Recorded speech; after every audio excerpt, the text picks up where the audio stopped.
Hi, everyone, and welcome to our weekly AATRN seminar. The speaker today is Elena Wang, and the title of her talk is Measuring Graph Distance Using Labeled Merge Tree Interleaving Distance. Thank you, Sarah, for the introduction, and thanks to the organizers for the opportunity to present this work. This is a joint work with my advisor, Liz Munch, and our collaborators, Erin Chambers and Sarah Percival.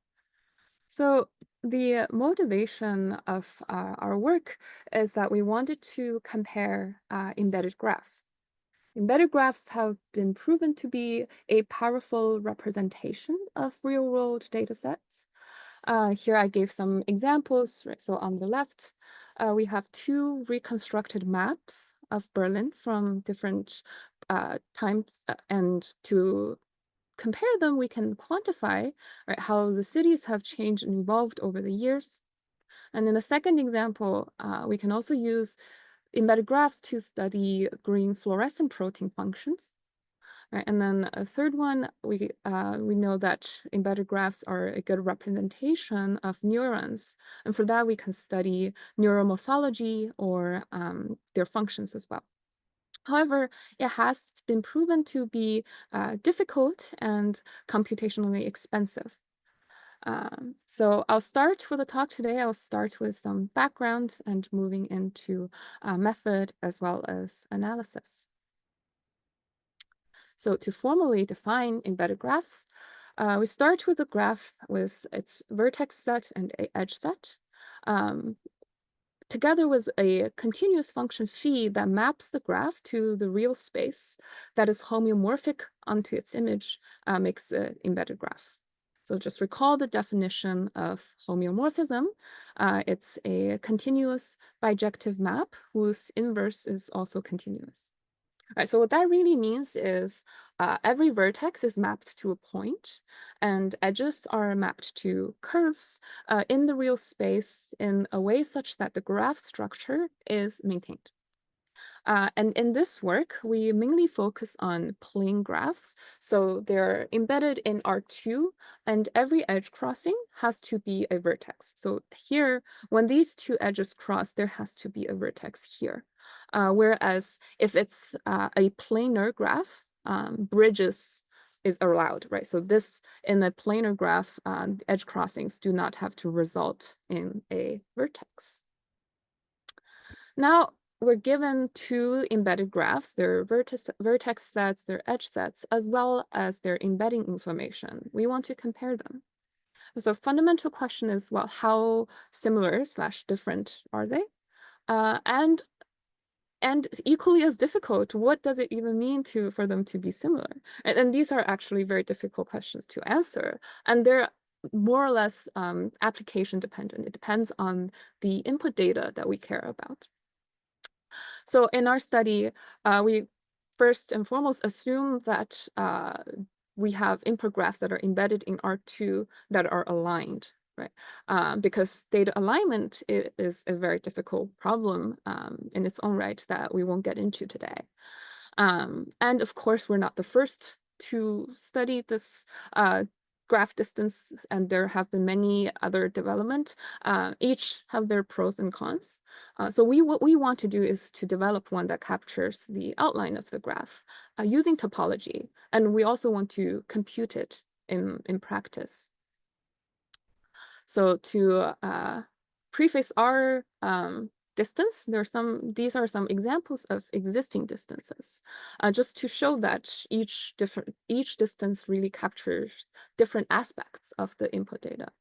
So on the top left, it's the Hausdorff distance, which we're familiar with, which measures how much you have to thicken a graph for it to contain the other, right?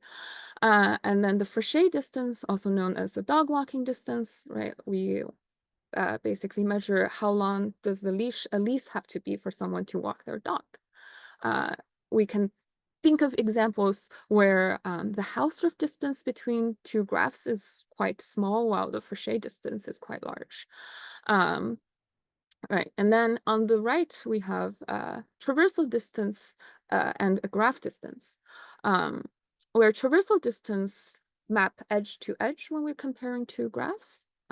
And given the same set of two graphs, the graph distance maps edge to edge when we're, maps vertex to vertex when we're trying to measure their differences.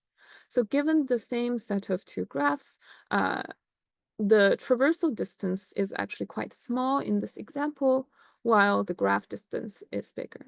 So this is just to say that each distance captures different information. So for our distance, we wanted to capture, again, the outer shape of the data, and we want to use topology to do that. So we chose merge tree as our topological signature. So first, we define what a finite directed root tree is. It's a tree with one vertex that is designated as the root. Right, so in this example here, this is the root vertex. And then edges would have a natural orientation. So here I picked upwards flowing orientation, but it could also flow downwards. That's also okay. And merge tree is such a tree together with height information on its vertices. And the root vertex would get infinity. So now we realize that merge tree is a one-dimensional, it captures a one-dimensional information, which is only just the height of the vertices. So now, how can we build a merge tree given an embedded graph? We can fix a height function based on a choice of direction. Right? So here I chose this direction, and I can assign a height function. And we can define the filtration perpendicular to the height function. And we can sweep this filtration from negative infinity to positive infinity, relating to the height function. And we track when connected components appear and merge in the subgraph induced by this filtration. So we only look at the part of the graph that we have already swept through by the filtration, which is the gray dotted line here, dashed line. So in this example, right, we see as we sweep this gray line from top to bottom, we see our first component appear at this height, and this is the branch in the merge tree that represents this component. And up until this point, we only had this one component here, but here we pick up our second connected component. So we have a second branch in the tree that represents that component, and the two components merge into one at this height. So this is the merge point that represents this information in the merge tree. Now, if we add labels onto the merge tree, we get a labeled merge tree. We require the leaves, all of the leaves to have labels, but it's not required for all the other vertices in the tree. The nice thing about the labels is that it gives us a way to represent the information of the merge tree using a matrix. The way we do that is by populating the entries of the matrix with the height of the lowest common ancestor of the vertices labeled with the indices of the matrix. So that was a long-winded sentence. It's easier to see it through an example. So the lowest common ancestor of two vertex is their lowest common parent, and a vertex would be considered a parent of itself. So let's take a look at the entry 2, 3 here, right? We find the vertex that is labeled 2. We find the vertex that is labeled 3, which is these two vertices. We find their lowest common ancestor, which is this vertex right here. It doesn't have a label, but that's okay because it's not a leaf vertex, right? And then this vertex is at height A2, which is the value that goes into this entry. And on the diagonal, we just populate them with the height of the vertices themselves, right? So for example, the entry 1, 1, since 1 is its own lowest common ancestor, we populate that with the height information of 1, which is A3. And naturally, it would be a symmetric matrix. Now, given 2 labeled matrices, we can have 2 induced matrices. And then we can take their entry-wise differences to get the L infinity norm of that matrix to be the labeled merge tree distance. So this is actually an interleaving distance. Yes, it just has some nice properties, right? And so in this example, but we won't have to get into interleaving for the rest of this talk. So in this example, all I did was to move this merge point from A2 to A3. So naturally, when we compute their differences, hopefully, and it is true that the difference between those two labeled merge tree is represented by the difference between A3 and A2. So you might have already noticed, well, in order to take the entry-wise differences of two matrices, they're required to be the same size. And that is not necessarily true with our input embedded graphs, right? So given G1 and G2 here, right, like let's say I started with labels on these vertices, the resulting merge trees would have different numbers of labels, and we won't be able to take their entry-wise difference. So then it's necessary for us to ensure the same sized label sets. So what we discovered is that it's not necessary to label all the vertices that the embedded graphs came with. We only have to label a subset of them. And that subset is defined as extremal vertex, which are vertices that are not in the convex hull of its neighbors. Let's take a look via this example. So on the left here, V1 has two neighbors, and their convex hull is the straight line that is not in this graph. But V1 is not in that convex hull, right? And we see if we build a merge tree, right, from top to bottom, from bottom to top, V1 would generate a branch in the merge tree. However, if I simply added this edge that connects this vertex to the bottom vertex here, the convex hull of its neighbors is then the triangle, and V2 would be in the convex hull. And if we were to build the merge tree from the same direction, it would cease to generate this branch. So the lemma in our paper states that a vertex gives birth to a leaf or a branch in a merge tree for some direction if and only if it's an extremal vertex. So these are going to be the vertices that we label, or the labels that we end up using in our merge tree.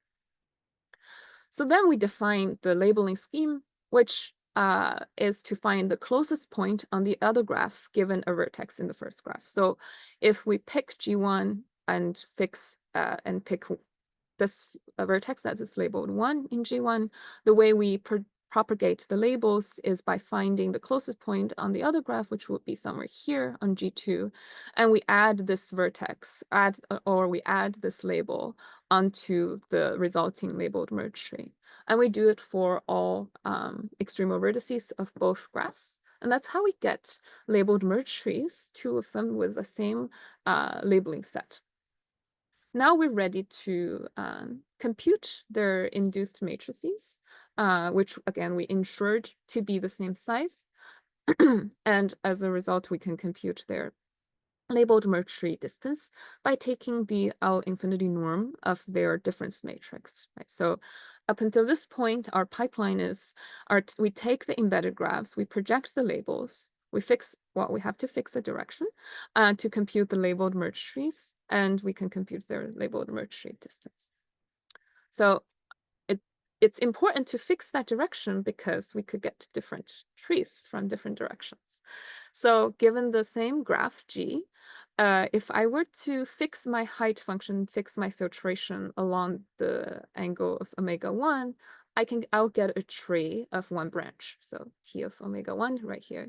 But if I rotate my input angle, or the height function defined according to the input angle, omega-2, I would get a tree that has two branches. So that's why we want to set it. So in order to capture full information of the input graph, we decided to set in the context of directional transform, where we compute the merge tree from all directions in order to capture the full information.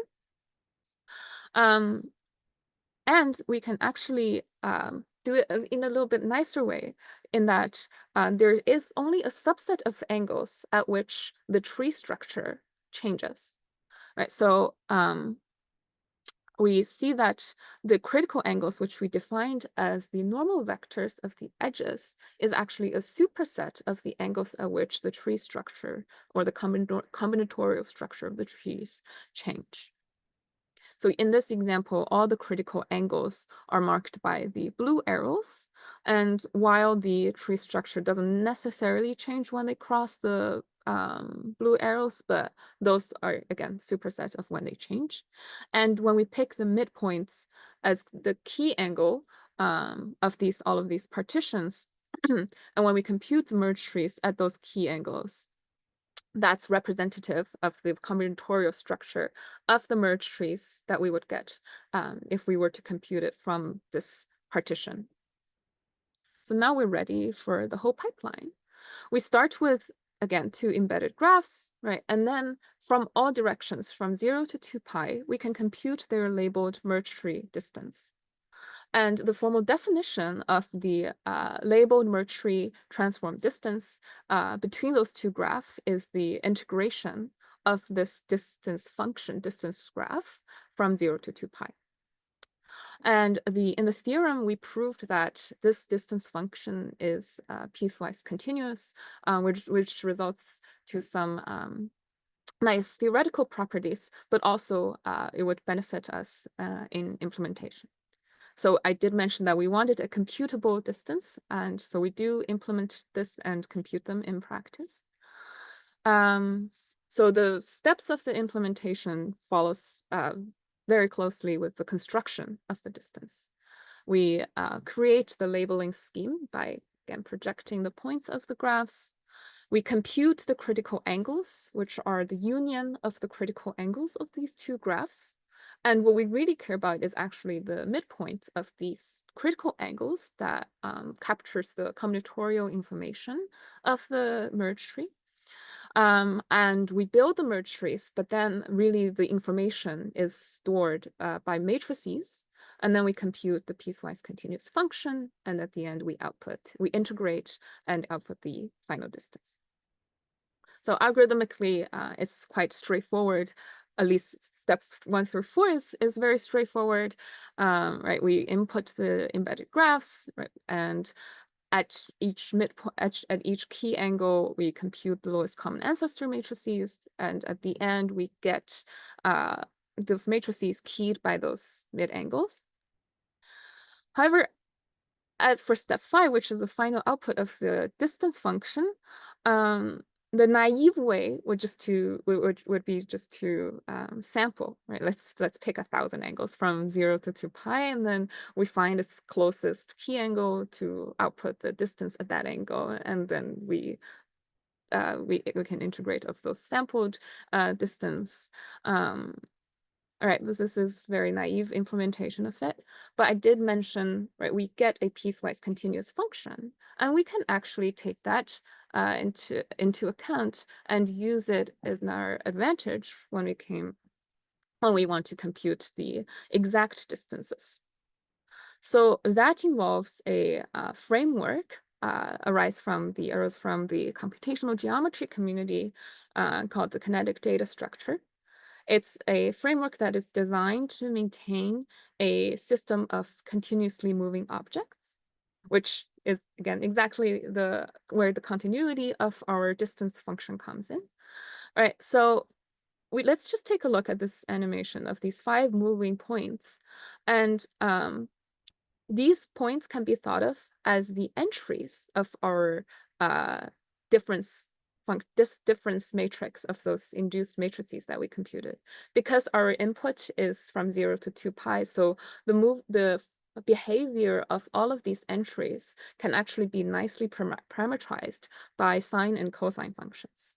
And the L infinity norm that we care about as the final output is really just the maximum at any given point of all of these sine and cosine curves. So this animation is kind of a simplified version of what we at the end want to compute, right? We want to keep track of the maximum at any given point.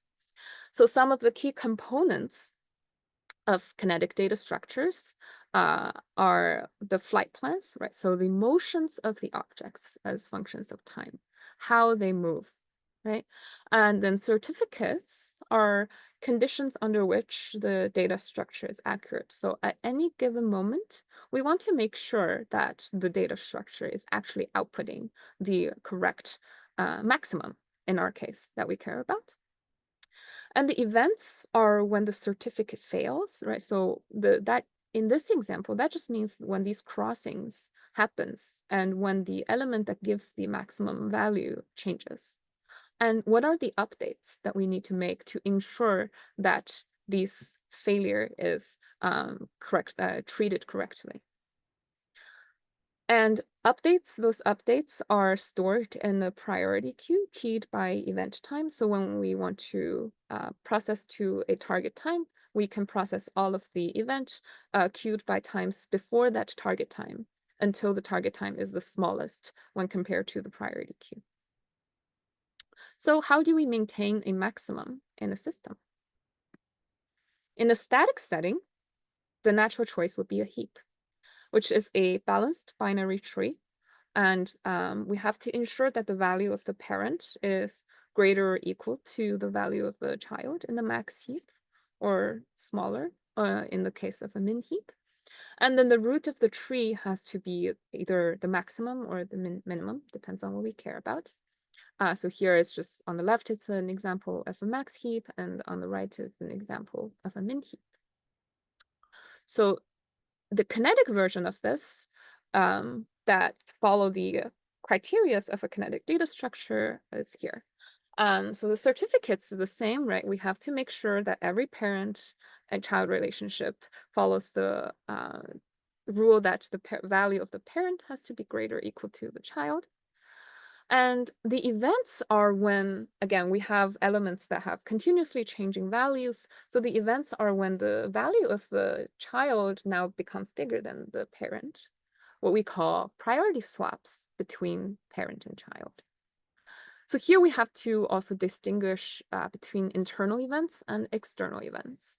So internal events are the ones that do not affect the maximum or the root of the tree or the heap, while the external event is that the ones that does change the root. And then what are the updates do we need to make?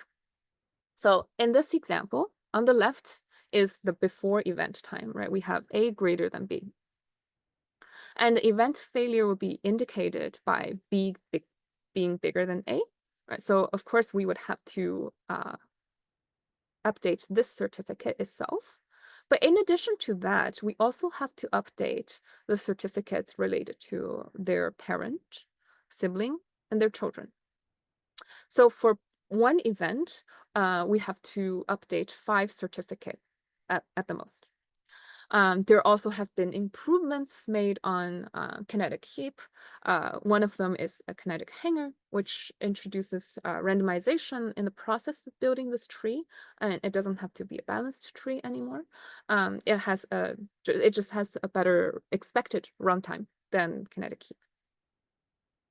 So with that, we already know that we have the exact parameterizations of the flight plan, and we can very straightforwardly implement this kinetic heap or kinetic hanger to obtain the maximum, which is exactly the distance function that we care about. And the resulting complexity of the whole process is n to the third log n. So before I get into the experiments that we ran using this distance, because we're talking about distance here, I should talk about some theoretical properties, right? So is it a metric or not? So when we're talking about metric, it includes those 5 properties, right? So first is finiteness, right? Is it less than infinity? And then there's identity, right? Is the distance between the object and the self 0?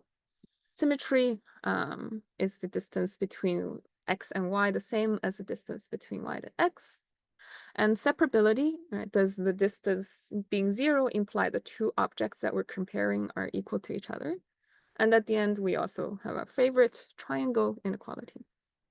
let's go through each of them for this distance. So for finiteness, because of our input data, which are embedded graphs, they all fit in a bounding box. So that's natural that the resulting distance would always be finite. And the identity is also quite straightforward because we would get the same merge trees, labeled merge trees everywhere. So we would get distance 0 for if we're comparing object to itself. And the symmetry comes from the fact that we're taking an absolute value when we're computing the L infinity norm of the difference matrix. It does not quite satisfy separability, right? If we look at graph X and Y here, they would get distance 0 because this internal structure of X would not be picked up by merge tree construction anywhere. So we would get a distance 0. However, obviously X is not equal to Y, right? So the structures induced by non-extremal vertices really would kind of fail the separability condition. And unfortunately, it also doesn't satisfy the triangle inequality. Right? Let's take a look at this example. So in G3, I have a vertex labeled V5. When I project it onto G2, let's assume they're all aligned on top of each other, right? So when I project V5 onto G2, it would be around here with 0 distance. But when I want to project this vertex to G1, it would result to a point at a positive distance. And second, G1 and G2 would have different, would have 0 distance because of the internal structure that would not be picked up by the merge tree. Right, and then the distance between G1 and G3 would be bigger than the distance between G2 and G3 because of where this V5 is projected onto. So at the end, we would fail the triangle inequality with this example.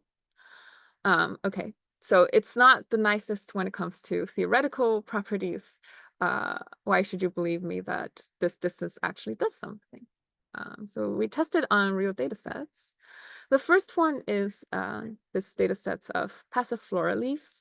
The leaves have, there's about 3,000 leaves from 40 different species and 7 morpho classes. And each of these points, data point, have 15 coordinate pairs representing 15 landmarks on each of the leaves. So these coordinates are hand labeled by I think undergrad students according to their biological importance, and therefore that's also how they're aligned to each other. So what we want to do is to differentiate each class, each different 7 morpho classes using our method. So this is an example of the graph that we're feeding into our distance. We removed the internal edges again because that would not get picked up by the merge tree construction. So this is just a small local example. In the first row, on the top row, I picked 2 leaves from the same morpho class. And as we expect, right, we would like to see a small distance between those 2. On the second row, I picked 2 leaves from 2 different morpho classes. And again, as expected, we saw a bigger difference between them using our labeled merge tree transform distance. And of course, these are just local examples. We do realize it at a larger scale where we picked 1 leaf from each of the 216 plants. We picked the middle leaf. So each plant, right, is a vine and we have multiple leaves on the vines. We picked the middle leaf of those vines, each of those plants, because that's the best representation of mature shape of leaves on that vine. So given those samples, we computed the pairwise distances between all of these pairs of leaves, and we constructed a 216 by 216 distance matrix. where we feed into the multidimensional scaling process to visualize really how well our distance can capture the differences or similarities between these different morphal classes. Right, we actually see very nice clusterings across different morphal classes. And we also compared that to more traditional methods using principal component analysis, where this input was really just the 30 vectors. The vectors of the 30 points from the 15 coordinates of each of those leaves. So this figure does not contain any topology, where this MDS embedding on the left, it captures the information from our labeled merge tree distance. So we actually see better clustering results using our method comparing to the PCA analysis. And while you might say these classes are all clustered together very closely, but if we look at the input that we're given, right? So these three classes are more similar to each other than other classes. So if, again, the biology, if the input data is similar, we don't really expect our method to be able to tell them apart. So that's how we interpreted this closely clustered classes. So you might realize, well, this data set are all of isomorphic graphs, right? So they all have the same size, the same number of vertices, same number of edges. What if we're given non-isomorphic graphs? And that's why we ran the experiments on a second data set, which consists of 150 graphs generated from handwritten letters. And so each of these graphs would consist of 2 to 7 vertices and 1 to 6 edges. And we were actually very happy to see this result. I think it's a very pretty figure. And so each of these letters are clustered together very nicely. And even for classes that are clustered closely together, so H and X, this is interpretable using topology, right? Like topologically, H and X are actually very similar to each other. So they, when we build the merge trees, they're very similar to each other. So they would naturally be close, but also we still see a nice distinguish between those two classes. So we were very happy to see this figure. And also you might be wondering what this N is doing here. I took a look at the original data. To be honest, I wouldn't even be able to tell as a human that it was generated from a handwritten N. It was like somewhat closed on the top. So again, I think that's a human error. Like this is just a very strange outlier. But it was not because our method, is more so because of the person who wrote this letter. But I mean, as we grade handwritten homeworks, we commonly see those examples. So that's also understandable. So naturally, as a method, we have a set of strengths and limitations. So to summarize, our method can capture the outer shape of data very well. It's very good at pairwise comparisons, and it's computationally cheaper than just comparing the original data. And I would like to add, because each of these pairwise computations is independent, they're embarrassingly parallelizable. So that's very easily, that can be easily done in practice. But it also has a set of limitations. So because of the choice of merge tree, we can't summarize the internal structures of the data, but again, that's by choice.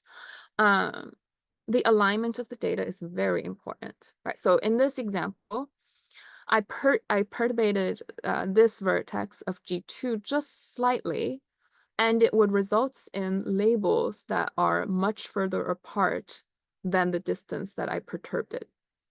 So that's why the labeling is the alignment is very important, and it's actually quite prone to the perturbation resulted from the labeling scheme. But okay, so yes, it's very computable and parallelizable, but still, because we have to construct the distance matrix, so it is still, I have to admit, it's still quite expensive, doable, but expensive. And with that, we have thoughts on how we could probably improve that complexity. So the current in the current implementation, the most expensive part actually comes from the merge tree computation. But at the end, right, we actually key those information by the lowest common ancestor matrices. So it's the matrix information that we care about at the end of the day. And we intuitively actually see that the information in those matrices have already been captured in the embedded graphs. So maybe can we remove the computation of merge tree and just obtain these matrix information? Right, the thoughts of how to improve that is to leverage some more elegant lowest common ancestor algorithms. So currently, after we compute our merge trees, right, we use Hardon's offline LCA algorithm, which is the natural choice because one, we have a rooted tree, right, and it's linear computation for each pair of these vertices, and so quadratic for all pairs. While the linear time can't be improved as methodically, but can we leverage the trade-off of removing the tree representations? So the state of the art of LCA of directed acyclic graphs is currently OFN to approximately 2.5. But that requires DAGs, which doesn't have cycles. So we have to work on removing the cycles of the original graph input when we're computing those, when we're using this algorithm. But the conjecture that we have actually is that for each pair of the labeled vertices on the graphs, we can find a path between them, which the lowest common ancestor always lies at any direction. So if we can identify that kind of path, then great, we can use this very elegant algorithm to compute the lowest common ancestor to populate our induced matrices. Another aspect of improvements that we're considering is increasing the dimension. So instead of R2, we can also envision ourselves doing this in R3. So we would have graphs embedded in R3. And instead of circles of merge trees, we would compute spheres of merge trees. So the critical angles that are defined as the normal vectors of these edges would just become circles. And the spheres would then get partitioned by those critical circles into regions that have the same combinatorial tree, much like how the circles are partitioned in R2. However, while everything else gets increased in dimension, the merge tree is still one-dimensional by its nature. And we also expect the output to be a distance graph as a two-dimensional manifold in R3 that also has some nice smoothness properties. That's our conjecture. And with that, I would like to thank you for your attention, and the paper is available on arXiv, and I would also like to thank my lab at Michigan State, as well as my funding agencies, and of course, most importantly, my collaborators. Thank you very much. Thank you, Elena. Perhaps I would invite everyone to unmute themselves so that we can give a round of applause for the speaker. And now it's time for questions. Do we have any volunteers? I have a question. Great. Hey, Elena, great talk. Good to see you again. Yeah. So I might have missed this, but you mentioned, you look at the rotations as you're going around from 0 to 2 pi. Is there ever any reason to look at separate angles for each of the two graphs? So, or do you do some sort of alignment first? So, yeah, does that make Sorry, sense? could you clarify, like, why do I look at each of those partitions differently? Like, why do I Oh, compute? sorry, in my head, you go around this, yeah, you change the angle and they are, yeah, sure. To do this for each graph separately and We don't compare have all them possible together. angles. You do it together. We do it together. Okay, so now you can imagine, let's say you have the same graph, but you have the reflection of it, right? Mm. So maybe you'd want to compare this angle with this angle for the other graphs. Does this make So are you talking about like really graph alignment problem? Yeah, sort of. Or I'm asking maybe would you run some sort of graph alignment first before running your Well, we assume the graphs to be aligned they're aligned. Okay. before Yeah. beginning this process. But I can actually see like it would be possible to use this as a graph alignment Yeah. method, right? Like let's see Yeah. how which direction, which way of aligning those graphs can we minimize their difference, and would that be a reasonable alignment for the data? So definitely, I think there's possibility there. Yeah. Yeah, that'd be really cool. Okay, cool. Thanks. Yeah. Thank you for the question. Hi, Train. So Alex, go ahead. Hi, Elena. Thank you for the very detailed talk. So you mentioned that the method works when you are interested in like the exterior features of the graph, and if for the interior features it's harder to detect. So have you given thoughts to like if I really care about the interior features, like what could I do? Persistent homology transform. Okay. We can look at H0, H1 in R2, right? And then we can go up in dimension as the data goes up in dimension. But obviously the difficulty is it's again like expensive to compute, right? Like for HTs, and also comparison is also difficult. So but yeah, if you care about the interior and the cycles, right, in the graph setting, if we care about cycles, we can do persistent homology transform. I see. Or Sure. or the characteristics transform, depends on the data too. So here we actually some other members of my lab have done some work on using Euler characteristic transform. I see. Well, thank you. Yeah, thank you. Okay, more questions for Elena. I have Bastian here. So I have a quick one. Great talk. I think I might have probably missed this, but how does this compare to measures like graph edit distance or stuff like this? We are actually working on a survey paper that compare these different graph distances given the same data set. So that's a work in progress. That's very cool. Okay, very nice. Okay, thank you very much. And we have Dave. Go ahead. Hi, Elena. Very nice talk. I could follow it all. I have a question. Say, for instance, we're talking about handwritten digits, something like that. Or we have some image, and inside that image, there's a graph, but the graph isn't represented by edges, it's fuzzy. Then we would have to sample the image portion of the graph if that could be extracted. How sensitive is this to sampling? Do you know? Have you thought about that? We haven't, but that's a really good point. Yeah, I would imagine it would very much be dependent on the sampling, so it would not be very prone to.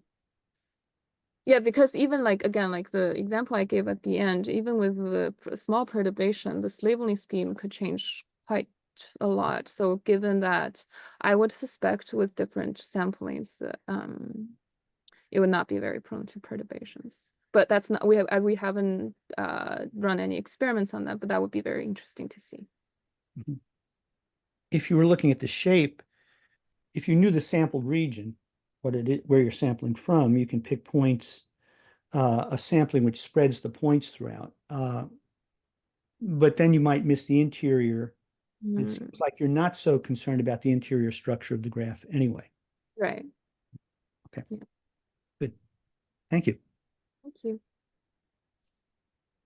Henry, take over. Sure. I have a question, Elena. So I'm curious if you've thought about the following at all, and maybe not. It's not necessarily the most relevant for your talk, but you have this dissimilarity measure that's not a metric, right? So it doesn't satisfy the triangle inequality as you showed.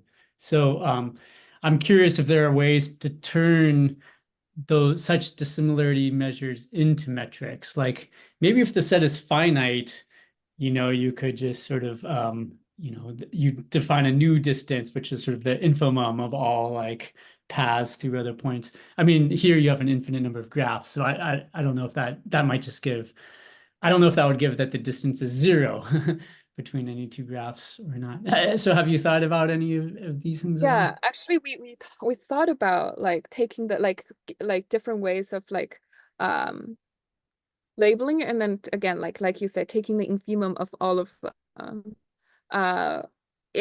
I think in theory, like I would hypothesize that it would be possible to get a metric, but in practice, it would be very expensive to compute. Yeah, definitely. Yeah. So that would be the drawback. So, but if we were working on it theoretically, then I think that's plausible. And the idea is actually very similar to what you just mentioned. Cool. Thank you. Thank you. Hey, do we have more questions for Elena? Okay, so then perhaps I'll finish with a quick question, and then the rest can be offline. So I was actually wondering because I mean, you said that you assume that that the graphs are aligned. So for this leaf data set that you use, is this something that is available online? I mean, so that in principle one can try to rerun the experiments or like use the data set? It came from our biologist collaborator. Actually, is Sarah Percival in the audience? She might be better suited to answer this question because she works quite closely with this data set. Yeah, It's a very nice data set. I mean, it's sorry, could you repeat the question? is this data set, so it's like all of these graphs already aligned, available online? Yes, they are. I believe if you give me 2 minutes, I can dig up the link for you. This would be great. I mean, I guess you could send it to us and we include it in the recording, or just put it in the chat window. Sure. Yeah, I'll do that. Great. Thank you. Sarah, you're now the Okay, official Elena, like thanks phone again. a friend for like Who Wants to Be a Millionaire, like AATRN version. Sorry. Take it away, Sarah. Okay, so we already have the link. So thank you so much, Elena. So I will finish the recording here, and the rest of the questions can be offline. Great, thank you.